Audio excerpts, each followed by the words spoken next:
হাজারো দোষ মা দিয়েছে, আমার ভাইরা দিয়েছে, আমার দাদারা দিয়েছে, আমার বাবা দিয়েছে, গ্রামের লোকজনও দিয়েছে। আপনি আমার নিয়ে চলুন, সংসারে আমি আর থাকব। 5 আর 12তে আমার কেটে গেল।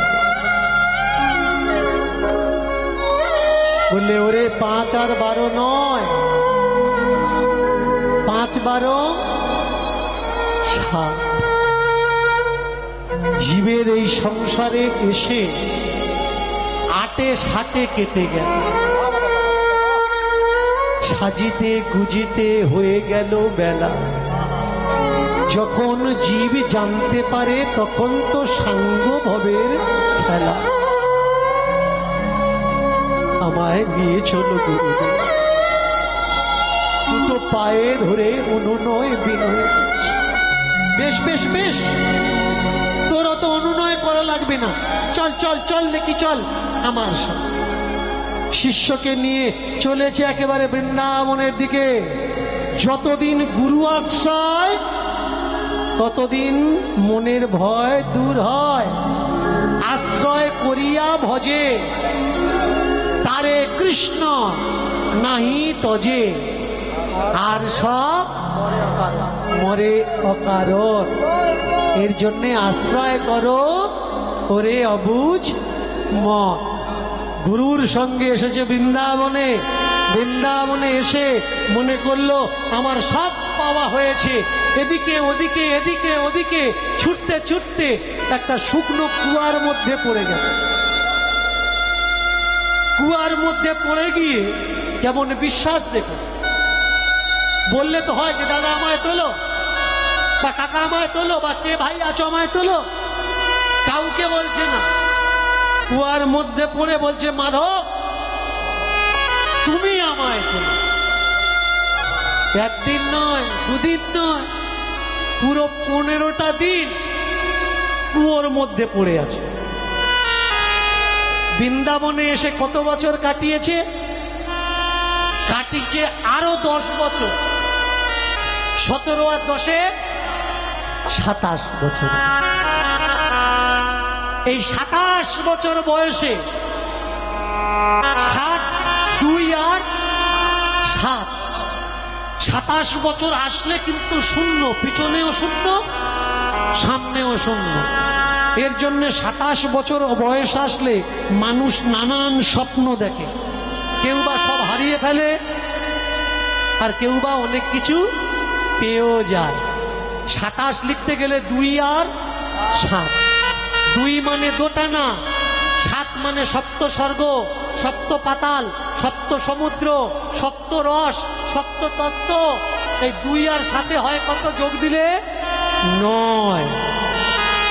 9 মানে সব থেকে বৃহত্তম বাংলার সংখ্যা হয়। তাই এই 27 বছর বয়সে যখন কুয়ার মধ্যে পড়ে গেছে, পুরো 1 2 করতে করতে 15টা দিন কুয়ার মধ্যে। হে প্রভু তুমি আমার তুলবে তবে আমি উঠবো, তা না হলে উঠবো। ভগবান বিশ্বাসী যারা, তারা সংসারের উপরে ভরসা করে না। যে তুম হো মেরে জগমাতা, তুম হো মেরে জগ পিতা। রক্ষা করলে তুমি আমায় করবে, মারলে তুমি, বাঁচালেও তুমি। তুমি সবাই হও যা তাকে ক্ষতি করে, এমন সাধ্যটা এই জগতে কার? কুয়ায় পড়েও তিনি নাম গুণগান করছেন।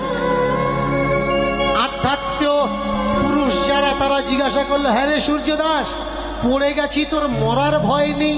তুই তো খেতে পাচ্ছিস না, তুই তো ঘুমাতে পাচ্ছিস না। সূর্যদাস বলে উঠলে, উপরে যদি থাকতাম আহার নিদ্রা ভয় মৈথুন আমার ধরত, কিন্তু আমি যেই কুয়ার ভিতরে আছি এখন তো খাওয়ারও চিন্তা নেই, খাওয়ার টাইমটাও নাম করব, এখন ঘুমানোর চিন্তা নেই, ঘুমানোর টাইমটাও নাম করব। পেটে কিচ্ছু নেই মানে কোনো চিন্তাও নেই। পেটে দিলে তবে কিন্তু সমস্যা। যার পেটে কিচ্ছু নেই তার কোনো সমস্যা নেই, আর যার পেটে আছে তার নানান সমস্যা। পেটে দুটো দানা দেওয়ার পরেই বিছানা লাগবে, বিছানা গেলেই ঘুমানো লাগবে। ঘুম যদি ভালো হয় ভালো, না হলে যদি ঘুম খারাপ হয় মেজাজ খিটখিট হবে, ঘরে ঝগড়া অশান্তি হবে। শোনো ভাই, আমি কুয়াতে পড়েছি, খাওয়াও নেই, কোনো কিছু নেই। এখন আমি আছি, আমার প্রভু আছে, অন্তর্যামী ভগবান জগৎ পুরুষ কৃষ্ণ দয়াময় আমার এসেছে মানব রূপে, ভক্তকে কুয়ার থেকে টেনে তুলেছেন। ভগবানের স্পর্শ পেয়ে সূর্যদাস দেখলো আমি অনেক মানুষ ছুঁয়েছি, কিন্তু এ তো মানুষ নয়, মানুষ নয়, মানুষ নয়, মানুষ নয়, মানুষ নয়, মানুষ নয়, মানুষ নয়, মানুষ নয়, মানুষ নয়, মানুষ নয়, এই যে মানুষ নয়, মানুষ নয়, মানুষ নয়, মানুষ নয়। হ্যাঁ গো, তুমি যে আমায় তুললে, তুমি বেটা ছেলে না মেয়ে ছেলে? বলে কেন আমি পুরুষ মানুষ, বেটা ছেলে। বলে আচ্ছা, বেটা ছেলে যদি হবে তাহলে তোমার হাত কেন নরম হবে? হাত কেন নরম হবে? হাত কেন নরম হবে? হাত কেন নরম হবে? হাত কেন নরম হবে? হাত কেন হাত কেন নরম হবে? হাত কেন নরম হবে? শোন শোন, আমি বেটা ছেলে, কিন্তু আমার হাত নরম কেন জানিস? নরম মানুষেরা আমার উপাসনা করে, আর তারা বলে, যারা নরম মনের মানুষ তারা আমার উপাসনা করে, আর তারা আমায় বলে যে প্রভু আমার সব কিছু তোমায় দিলাম। তাই তাদের সেই নরম গরম তারা আমায় দিয়ে দেয়, আর তারা আমায় বলে আজি হতে এই চরণে সব সবে দিলাম। আজি হতে তোমার চরণে সব সঁপে দিলাম। আজি হতে এই চরণে সব সবে দিলাম। আজি হতে চরণে সবে সঁপে দিলাম। যা কিছু আমার প্রভু ওই চরণে দিলাম। যা কিছু আমার প্রভু ওই চরণে দিলাম। এবার আমায় না, আমায় না, আমায় না, আমায় না, প্রভু আমি তোমার হলাম, আমায় না, আমি তোমার হলাম বলে আমায় না, আমায় না। প্রভু জাত কুলমান সব দিলাম বলে আমায় না, আমায় না। প্রভু জাত কুলো মান দিলাম বলে আমায় না, আমায় না। জানিস আমি নরম কেন? নরম মনের মানুষরা আমার উপাসনা করে, তাই বলে আমি নরম। আচ্ছা, তুমি তাহলে কি আমার মাধব? বলো না, তুমি কি আমার মাধব? বলো বলো বলো, তুমি কি আমার মাধব? মাধব আর থাকতে পারি। হাতটা ছাড়ো বলছি, হাতটা ছাড়ো, হাতটা ছেড়ে দিয়েছি, কিন্তু হায় ধরে কখনো ছাড়তে আছে? যেই ছেড়েছে সোজা বসে বললে হ্যাঁ আমি তোমার মাধব। এখন ছেড়ে দিয়েছে, আর কি পাবে? আর পাবে? বলে প্রভু যখন ধরেছিলাম তখন বুঝতে পারিনি, এখন ছাড়িয়ে নিয়ে বলছো যে আমি মাধব। তুমি আমার কৃপা করবে না প্রভু? আমার করুণা করবে না? আমার দয়া করবে না? ঠাকুরজি বললে শোন, যারা সরাসরি আমাকে ডাকে তারা আমাকে পাবে না। আমাকে কি করে পাবি জানিস? রাধা কৃপা হলে তবে কৃষ্ণ কৃপা হবে। সরাসরি কৃষ্ণ কৃপা পাওয়া যাবে না। তাহলে তোমার কৃপা পেতে গেলে যদি রাধার কৃপা পেতে হয়, রাধারানী কই? এখানে কি আছে? মনে মনে কথা হচ্ছে ঠাকুরের সঙ্গে। ভগবানের সঙ্গে কিসে কিসে কথা হয়? মনে মনে, মুখে প্রকাশ করে বলতে নেই। বলেছো তো করে। তুমি মনে করছো যে আমি ঠাকুর ঘরে গিয়ে বলবো, কেউ শুনতে পাবে না? ঠাকুর ঘরের দরজা, জানালা, থালা, ঘটি, বাসন সকল আর কানা। কিন্তু যদি মনে মনে বলো শুধু তার কান আছে, বাকি আর কারোর কান।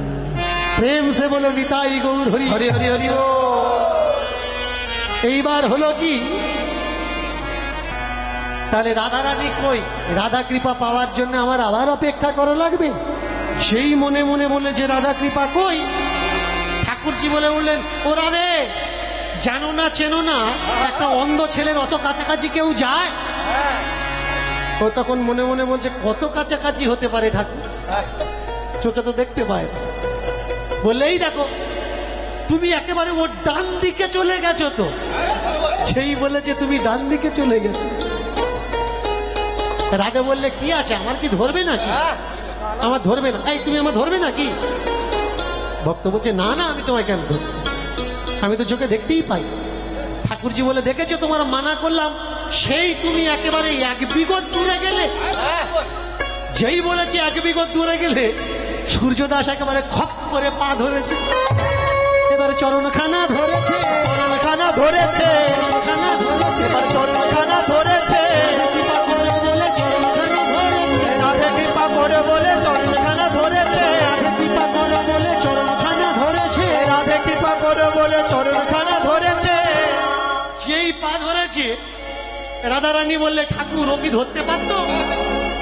তুমি তো ঠিকানায় অ্যাড্রেস বলে দিলে যে আমার এক বিগত দূরে আছে। তোমার বলতে কে বলেছিল? যেই বলেছে বলতে কে বলেছিল? ঠাকুর বললে, জগতে আমি করাই সব, কিন্তু দোষ আমি নিই না। জন্মটাও আমি দিই, মৃত্যুটাও আমি দিই, কিন্তু কেউ বলে না আমি জীবকে মেরেছি। সবাই কি বলে জানো? মানুষ মারা গেল, বাবা আজ সকালবেলা দিব্যি হেঁটে বেড়াচ্ছিল, দুপুরবেলা কি খেলো, বিছানায় গেল আর হয়ে গেল। কেউ বলে না ভগবান মেরে ফেলেছে। দোষ কার? কি খেলো তারপরে মরে গেল। কেউ বললো হার্ট অ্যাটাকে মারা গেছে, কেউ বললে রোড অ্যাক্সিডেন্টে মারা গেছে। ভাই, যার যে পর্যন্ত ফুল স্টপ লেখা আছে ও ওই পর্যন্তই গেছে। ওর এক কলম এদিকেও না, এক কলম ওদিকেও না। রাধে শোনো, হিসাবের বাইরে কোথা যাবি রে, কপালে রাধা প্রেম যার নাই রে। যত ঘষো কিচ্ছু হবে না, রাধা প্রেম যদি কপালে না থাকে। আর একটা মানুষ ঘষছে না, এদিকে ঘষছে না, সে বিছানায়ও ঘষছে না, সে চলে গেল। তাই তো গীতিকার বললেন, হিসাবের বাইরে কোথা যাবি রে, কপালে রাধা প্রেম নাই রে। হিসাবের বাইরে কোথা যাবি রে, কপালে আছে লেখা নাই রে। হিসাবের বাইরে কোথা যাবি রে, রাধা প্রেম কপালে যার নাই রে। হিসাবের বাইরে কোথা যাবি রে, রাধা না কপালে লেখা নাই রে। ভাগ্যের লেখা বলো কি খন্ডা বেহায়, রাজা হরিশ্চন্দ্র দ্বারে ভিক্ষা করে দেয়। ভাগ্যের লেখা বলো খন্ডা বেকে হয়, রাজা হরিশ্চন্দ্র দেখো সব তোরা। অভিমানী দুর্যোধন পৃথিবীর রাজ, অভিমানী দুর্যোধন পৃথিবীর রাজা। অভিমানী দুর্যোধন পৃথিবীর রাজ। আর অভিমানী দুর্যোধন পৃথিবীর রাজা। তারা তীর্থ ফেলে দিয়ে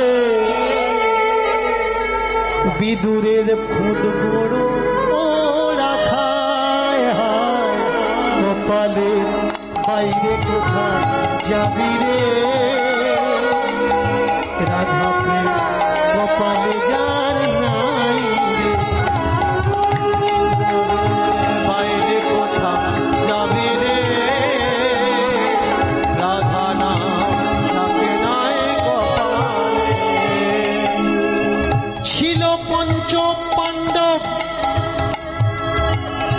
দ্রৌপদী স্ত্রী যার ছিল পঞ্চ পাণ্ডব দ্রৌপদী স্ত্রী যার তবু বস্ত্র হরণ হলো রাজসভার কপালে যদি থাকে কারো ভাগ্যে লেখা একদিন না একদিন সে হবে তার দেখা যে ছেলেটা একসময় চাকর খাটতো সে ছেলেটা এক সময় বড় হয়ে 10-12 জনকে কাজ দেয়। এটা কি কপালের লেখা ভাই? কপাল এখানে এসে হয় না, করে আনতে হয়।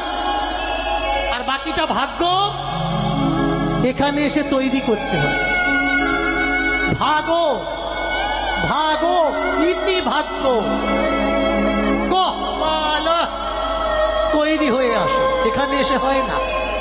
তাই কিছুটা তার কিছুটা তোমার, দুয়ে মিললে তবে একাকার। রাধারানী পা ছাড়াতে পারছে না, বললে যে ধরবে না, বললে যে ধরবে না। সূর্যদাস বলে উঠলে, রাধে পৃথিবীতে কোনো মানুষের মনে মানুষের কথায় বিশ্বাস করো যে ধরবে না। পৃথিবীতে সব থেকে সহজ সরল কারা হয় জানেন মায়েরা? মায়েরাই হলো পৃথিবীতে সব থেকে সহজ সরল। আর বেশি পৃথিবীতে ধোঁকা খায় কারা? মায়েরাই। কেন? সহজ সরলতা নিয়ে রাধারানী এসেছিলেন সূর্যদাসের কাছে, সেও বলল ধরবো না, কিন্তু ভগবান বলে দিল 1 বিগত। যেই বলেছে 1 বিগত, খপাত করে ধরবে তো ধরবে। কাছে তো পাপা ছিল, পাপাটা না ধরে ধরেছে ডান পা। এটা কি? যদি এখানে কোনো কবাডি খেলোয়াড় থেকে থাকো তাহলে আমার কথা ভালো বুঝবে। হাডুডু খেলা যাকে বলে, সামনের যে পাটা ডাক দেয় সে পাটা ধরলে ছিটকেও নিয়ে নেবে। কিন্তু যদি অপোজিট পা কেউ ধরে তার ছাড়ানো মুশকিল। কাছে ছিল বাবা, মানে ঠাকুরজি ওই সূর্যদাসের কাছে ডান দিকে এসেছে, বাঁপাটা আগে ছিল, কিন্তু বাঁপাটা না ধরে ধরবে তো একবারে ডান পা ধরেছে। যেই ধরেছে রাধারানী দোষ দিচ্ছে যে ঠাকুর তোমার জন্যই ধরেছে। বলে তাহলে আমার জন্য ধরেছে, যখন আমি বলেছি বলেই তো ধরেছে, তাহলে আমি তোমাকে বলছি তুমি পা ছাড়িয়ে নাও। যেই বলেছে রাধারানী ডান পাটা ঝাটকা মেরেছে, যেই ঝাটকা মেরেছে এবার পায়ের নপুর খুলে গেল, পায়ের নপুর খুলে গেল, পায়ের নপুর খুলে গেল, রাধারানীর স্ত্রী পায়ের নপুর খুলে গেল, রাধারানীর পায়ের নপুর খুলে গেল, রাধারানীর পায়ের নপুর খুলে গেল। যেই ঝাটকা মেরেছে পাটা পায়ের নপুরটা খুলে সূর্যদাসের হাতে চলে এসেছে। সূর্যদাস নপুরখানা ধরে দেখলো যে এটাই রাধার পায়ের নপুর। রাধারানী বললে, সূর্যদাস যদি তুমি নপুর নিয়ে নাও, এই নপুরের ধ্বনি ভগবান শ্রীকৃষ্ণ বড় ভালোবাসেন। আমি যেমন ভালোবাসি এই বাঁশির ধ্বনি, তেমনি আমার নপুরের ধ্বনি, পায়েলের ধ্বনি, ঝুমকার ধ্বনি, প্যাদানিয়ার ধ্বনি তিনি ভালোবাসেন। তাই 1 পায়ে বাজবে 1 পায়ে বাজবে না, হবে কি করে? সম্ভব কি? তুমি দিয়ে দাও। সূর্যদাস বললে, দিয়ে দেবো মানে? তুমি যে রাধা, প্রমাণ কি আছে? আর এই নপুরটা যে তোমার নপুর, কোনো সার্টিফিকেট আছে তোমার নপুর? তুমি আর একটা পার নপুর দেখাও, দুটো মিলিয়ে দেখবো, যদি হয় তখন তো। বলে, এই দেখো এই দেখো আর একটা পায়ের নপুর দেখো। বলে, আমি কি চোখে দেখতে পাই নাকি? আমি দেখবো? ভক্তের চতুরাই দেখো। ও ঠাকুর, এ তো দোষ নিচ্ছে না, এ তো বলছে না যে আমার চোখ দাও, এ বলছে আমি তো চোখে দেখতে পাই না, দেখবো কি করে যে কোনটা তোমার আর কোনটা তোমার নয়? রাধে বললে শোনো, এইখানে সূর্যদাস তোমায় দৃষ্টি দিলাম, দুই পায়ের দুই নপুর, এবার মিলিয়ে তুমি দেখো কোনটা কার, এটা তোমার নাকি এটা আমার। যখন চোখে হাত দিয়েছে দৃষ্টি ফিরে পেয়েছে। যে কুয়ার কাছে সূর্যদাস দৃষ্টি ফিরে পেয়েছে সেই কুয়া আজও পর্যন্ত আছে সুরক্ষিত, যদি কখনো যান গিয়ে দেখে আসবেন বৃন্দাবন। এইবার হলো কি, কুয়ার কাছে বসে নপুরটা দেখে বললে রাধে এই নপুর আর ওই নপুর তো মিল আছে, কিন্তু কে খুলেছে? বলে কেন তুমি তো খুললে? বলে তাহলে পরিয়ে দেওয়ার দায়িত্ব কার? বলে যে খুলেছে তার পরানোর দায়িত্ব। আমি যখন খুলে অপরাধ করেছি তেমনি আমি তোমার পরাবো। রাধে তোমার চরণ খানা দাও, আমি পরিয়ে দেব। রাধে বললে চরণ যে আমি দেব, আমার চরণ আমি রাখবো কোথায়? বলে শোনো রাধে, আমার জানুর পরে গো, পরে গো, জানুর পরে গো, জানুর পরে গো। রাধে তোমার চরণ রেখে দিও, জানুর পরে গো, তোমার চরণ গেঁথে দেব, জানুর পরে গো। ও রাধে এখানে সেখানে রাখলে কি হবে? তোমার পা কি আমি মাটিতে রাখতে দেব? আমার জানু, আমার জঙ্গার উপরে তোমার পা রাখো। রাধে বললে দেখেছো কেমন সুচতুর, নপুর মেলাবে বলে চোখ চেয়ে নিল। রামের পদস্পর্শে যদি শিলা নারী হয়, তাহলে সীতা যদি স্পর্শ করে এ জগতে তার কি হবে উপায়? কৃষ্ণ ছুলে যদি পাথর মানুষ হয়ে যায়, তাহলে রাধারানী যদি পা দিয়ে কারোর ছুঁয়ে দেয় দশা তার কেমন হবে? কেমন বুদ্ধিমান! ভগবান বললে শোনো, এই জগতে সব থেকে কে চতুর জানো? আমি হলাম চতুরের শিরোমণি। আর এই জগতে যত আমার ভক্ত এরা সব থেকে বেশি চালাক। বললে ঠাকুর কিরকম? বলে দেখো, সাধারণ সংসারিক মানুষ কাজ করে খেটে খেটে খেয়ে তাদের জিভ বেরিয়ে আসছে, অথচ যারা আমার ভক্ত ফাটা কাটা সব বন্ধ। একটা কর্তাল 150 টাকা দাম, যার আছে ভালো, না আছেও ভালো। ছেঁড়া কাপড় একটা কাঁধে ঝোলা করে নিল, বাড়ির সামনে গিয়ে হরে কৃষ্ণ হরে কৃষ্ণ, সেই বড় চতুর হে, সেই বড় চতুর হে, চতুর হে, সেই বড় চতুর হে। কৃষ্ণ ভজে সেই বড় চতুর হে, যে জন কৃষ্ণ ভজে সেই বড় চতুর হে, কৃষ্ণ ভজে সেই বড় চতুর হে। যে জন কৃষ্ণ ভজে সেই বড় চতুর হে। কে বড় চতুর? বলে যে জন কৃষ্ণ ভজে এই জগতে সেই হলো বড় চতুর, আর চতুর নয়। তাই শোনো, আমি যদি চালাক হই, আমি যদি চালাক হই, তাহলে ও শত চালাক। কি ভেবেছ তুমি একটা কৃষ্ণ নিয়ে সামলাতে পারছো না, তাহলে কৃষ্ণ ভক্ত নিয়ে সামলাবে কি করে? রাধে এবারে ঠেলাটা বুঝে নাও। যেই বলেছে ঠেলাটা বুঝে নাও, বলে আমি পা ঝেড়ে তোমার গায়ে পা দেব, আমি পাটা ঝেড়ে তোমার গায়ে পা দেব। কেন পা ঝাড়বে কেন? পায়ের দায়িত্ব যখন আমার, ঝাড়ার দায়িত্ব আমার। এই জায়গায় একটু বোঝা লাগবে। গুরু চরণন ধুল,